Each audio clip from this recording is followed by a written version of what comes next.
नाज़रीन गिरामी, क्या आप जानते हैं कि यहूदियों के जिस्मों से गंदी बदबू क्यों आती है और किस तरह 70,000 यहूदियों को मारकर दोबारा जिंदा किया गया था? अगर आप इन सवालों के जवाब नहीं जानते तो आज की वीडियो मुकम्मल देखिएगा, जिसमें हम इस हवाले से तफसीली गुफ्तगू करने जा रहे हैं जो यकीनन आपके लिए बाइस इल्म साबित होगी।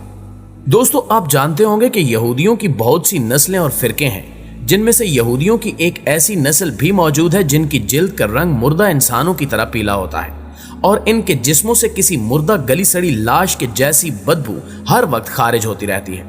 यहां तक कि इनका नया लिबास भी थोड़े ही अरसे बाद किसी मुर्दे के कफन की तरह गर्द आलूद और तार तार होने लगता है। ये लोग अपनी इस कमजोरी या निशानी को छुपाने के लिए भले कितने ही परफ्यूम और खूबसूरत लिबास इस्तेमाल कर लें, इनकी तीनों निशानियों में से किसी एक निशानी की वजह से पहचाने जाते हैं। ये लोगों में घुल मिलकर अपनी शनाख्त छुपा लेते हैं, लेकिन अपनी इस मुस्तकिल शनाख्त से उम्र भर पीछा नहीं छुड़ा सकते। इनकी इस खामी के हवाले से कहा जाता है कि ये एक अजाब याफ्ता कौम है जो हजारों साल पहले दुनिया में आई थी, लेकिन अपनी बदअमाली और पैगंबर की सरी नाफरमानी की वजह से, अल्लाह के अहकामात की खिलाफ वर्जी करने की वजह से एक अनोखे और बदतरीन अजाब का शिकार हो गई थी। दोस्तों, ये वाकया कुछ यूं था कि हजरत मूसा अलैहिस्सलाम के बाद की बात है, जब एक पैगंबर यहूदी कौम के एक बड़े शहर की जानिब भेजे गए।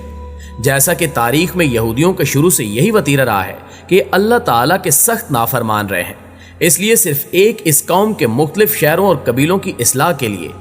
एक एक वक्त में सैकड़ों की तादाद में पैगंबर और नबी भेजे जाते रहे।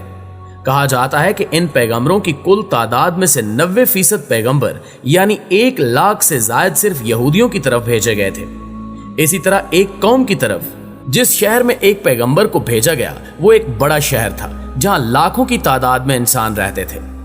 एक बार ऐसा हुआ कि पैगंबर ने अल्लाह के हुक्म से लोगों को इकट्ठा किया और नाफरमानों के एक लश्कर से जिहाद करने के लिए तैयार होने का हुक्म दिया,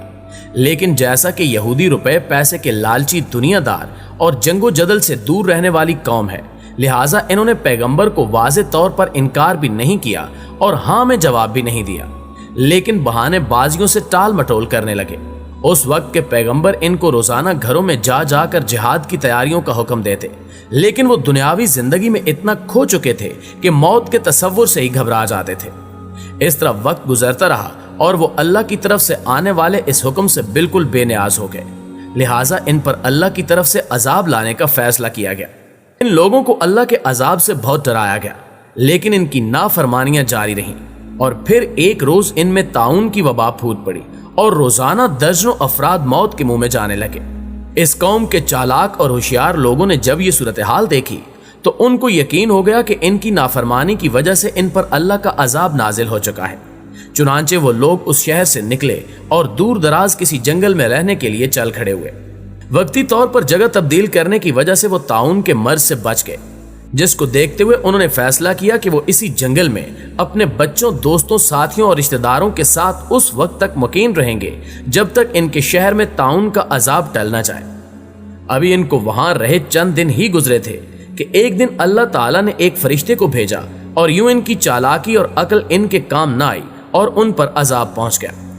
फरिश्ता एक बुलंद पहाड़ पर खड़ा हुआ और उसने एक ऐसी खौफनाक चिंगाड़ की आवाज निकाली कि जिसने वो आवाज सुनी दहशत और खौफ से होशो आवाज खो बैठा। इसके बाद फरिश्ते ने उसी गूंजदार आवाज में पुकारा, मोतो यानी मर जाओ।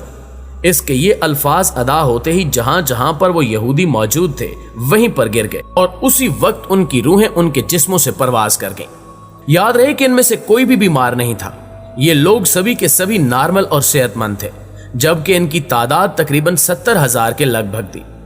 जंगल के अंदर जहां ये लोग रिहाइश पजीर थे वहां लाशें ही लाशें पड़ी थीं, जिनमें बच्चे, बूढ़े, औरतें सभी शामिल थे, जो बेजान होकर औंधे मुंह जमीन पर कीड़े मकोड़ों की तरफ बिखरे पड़े थे। यहां तक कि पूरे जंगल में कोई एक इंसान भी नहीं बचा था।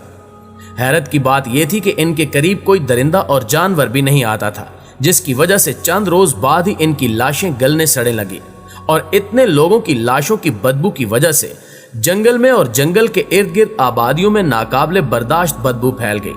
जिस पर इलाके के लोगों ने फैसला किया कि इनको एक जगह इकट्ठा करके इनके चारों तरफ एक दीवार बना दी जाए। कुछ वक्त गुजरा तो एक रोज उस कौम के पैगंबर उसी जंगल में से गुजरे تو انہوں نے اپنی قوم کے ہزاروں افراد کا یہ عبرتناک انجام دیکھا تو ان کا دل بھر آیا۔ تب وہ سجدے میں گر کر رونے لگے اور دعا مانگنے لگے کہ اے اللہ، یہ نادان تھے، نہ سمجھ تھے، لیکن یہ میری قوم کے لوگ تھے، ان سے مجھے پیار تھا، جن کے بغیر اب میں بالکل اکیلا رہ گیا ہوں۔ اگر یہ زندہ ہوتے تو میں ان کو تبلیغ کر کے نافرمانی سے بچانے کی کوشش کرتا۔ اے اللہ، تو میری فریاد قبول کر اور ان کو دوبارہ زندہ کر دے۔ اس دعا کے بعد آپ کے پاس فرشتہ وحی لے کر آیا اور فرشتے نے کہا کہ اے پیغمبر، اللہ فرماتا ہے کہ آپ ان کی لاشوں کو، جن کی اب ہڈیاں بھی بگڑ چکی ہیں، ان کو کہیے کہ اے ہڈیوں، اللہ تم کو حکم دیتا ہے کہ تم ہر ایک انسان کے لیے جمع ہو جاؤ۔ لہٰذا آپ نے جب یہ الفاظ ہڈیوں کو مخاطب کر کے ادا کیے تو تنکوں کی طرح بکھری ہڈیاں ایک جگہ پر ایک مکمل ڈھانچے کی شکل میں اکٹھی ہونے لگ گئیں، اور دیکھتے ہی دیکھتے ایک ایک انسان کا ڈھانچہ دوسرے سے الگ ہو گیا۔ اس کے بعد پھر فرشتہ حاضر ہوا اور اللہ کا پیغام دیا کہ آپ ایک بار پھر ان سے کہہ دیجئے کہ اللہ تم کو حکم دے رہا ہے کہ تم اپنے اپنے ڈھانچوں پر گوشت پھین لو۔ لہٰذا اللہ کا یہ حکم سنتے ہی ہڈیوں پر گوشت جمع ہونے لگا، اور جب سبھی 70,000 ڈھانچوں پر گوشت چڑھ گیا تو پھر فرشتے نے کہا کہ ایک بار پھر ان کو کہیے کہ اللہ حکم دے رہا ہے کہ تم سبھی کے سبھی زندہ ہو جاؤ۔ لہٰذا جیسے ہی پیغمبر نے حکم دیا تو سبھی لاشیں زندہ ہونے لگیں۔ ناظرین گرامی، بے شک یہ انسانی تاریخ کا انوکھا اور حیرت انگیز واقعہ تھا،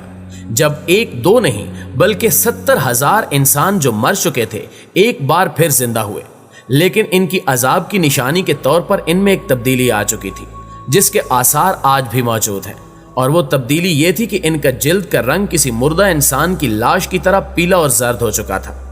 جس طرح 10-15 دن کے بعد کسی لاش کے جسم کا سارا خون خشک ہو چکا ہوتا ہے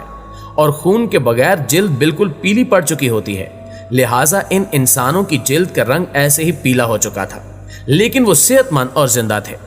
ان میں دوسری تبدیلی یہ تھی کہ ان کے جسموں سے ویسے ہی بدبو خارج ہو رہی تھی جیسی 10-15 دن پرانی لاش کے جسم سے پیدا ہوتی ہے۔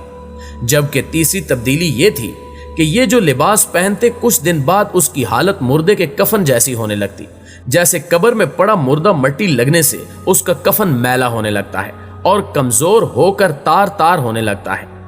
یہ تینوں نشانیاں ان کی زندگی میں شامل ہو چکی تھیں، حتیٰ کہ ان کی آنے والی نسلوں میں بھی نشانیاں پائی جاتی ہیں، اور آج ہزاروں سال گزرنے کے بعد بھی اس نسل کے یہودی دنیا جہاں میں موجود ہیں اور ان میں یہ تینوں نشانیاں موجود ہوتی ہیں۔ قرآن پاک کی سورہ بقرہ کی آیت نمبر 243 میں اس واقعے کی سب سے بڑی دلیل ہے، جس کا ترجمہ کچھ یوں ہے کہ اے محبوب، کیا آپ نے نہیں دیکھا تھا وہ جو موت کے ڈر سے اپنے گھروں سے نکلے وہ ہزاروں تھے، اللہ نے ان سے کہا مر جاؤ اور پھر انہیں زندہ کر دیا۔ بے شک اللہ لوگوں پر فضل کرنے والا ہے، مگر اکثر ناشکرے ہیں۔